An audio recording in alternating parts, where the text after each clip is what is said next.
Hello po sa inyong lahat. So, i-update ko po kayo sa aking My Invisalign journey. So, late na ako nakapag-vlog. So, yung vlog po natin ngayon, yung update ko, yung day 6, 7, and 8 kasi nga sobrang busy ako. Pero sinusulat ko naman yung everyday kung ano nangyayari sa akin. So, yung 6th day, masakit pa rin. Pero kumukonti na yung sakit. Tapos, pahirapan pa rin yung pagkain. So, yung sa harap, masakit pa rin sila. So, sa side ako kumakain. Tapos, pahirapan pa rin yung pagtanggal kasi nga naninibago ako. So, sinubukan kong gamitin yung dalawang daliri ko hanggang. Pero masakit dito. Pero, papakabain ko ng konti. So, may mali akong nagagawa, nagkikerry the way ako. Minsan, gusto kong kumain, pero yung naalala ko may braces pala ako. Tapos, nabibreak ko rin yung rules. So, ewan ko sa inyo kung gusto nyong gawin. Kasi wala akong choice. Lalo ako yung nagluluto sa bahay. So, ang ginagawa ko, syempre, no choice. Kailangan kong tikman. So, binibreak ko yung rules na gano'n. Sana okay lang yun. So, yun ang break the rules ko. Tapos yung tip ko, gumamit na nga ako ng timer. Ang ganda kasi nga nasusubaybayan ko ilan yung minutes na lang na natitira. So, matadayat ka talaga dito. So, ayun yung experience ko ng day 6. Ngayon, i i-share ko din yung day 7. So, yung day 7, ganun din, pakonti ng pakonti yung sakit, pero masakit pa rin yung pagnguya sa harapan. Medyo meron pa rin sila na sore. Pero kumukonti ng pakonti.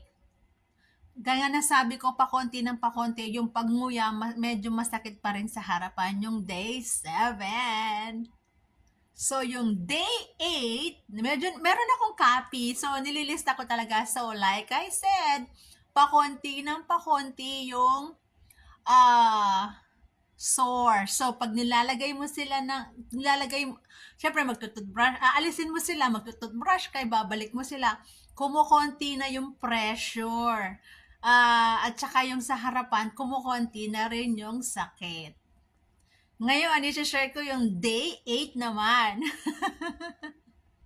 So, day 8, ayun, kumukonti na kumukonti. Ang sore. Tapos, pag binabalik mo yung trays mo, after mag-toothbrush, binabalik mo yung trays mo, ayun, kumukonti na, nawawala na yung sore ng mga ngipin mo sa harap.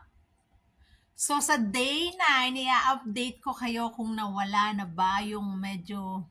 Day 8, medyo may nararamdaman na ako na parang nag-adjust na ba dito. Yung dito, parang may nanibago na sa day 8 ko dito Parang pag may ngumunguya ako, iba na kasi ewan ko, parang ang aga naman natang nag-adjust sa mga teeth ko, no?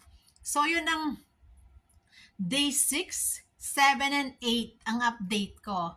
So, yung 6, 7, 8. Yung day 9, i-share ko. Pag may time ako, sinusulat ko naman nga kung ano yung mga nagiging update ko. So, day 8, kumukonti na yung sakit sa harapan. Tapos yung paglalagay, okay na. So, siguro 2 weeks na yun, mawawala lahat. Ayun lang share ko for today. Sana po subscribe kayo sa aming channel, follow our TikTok or Facebook page. Salamat po. Update ko kayo sa day 9 or basta may time ako, mag-update po ako. Thank you at mag-share po ako ng mga tips. Thank you!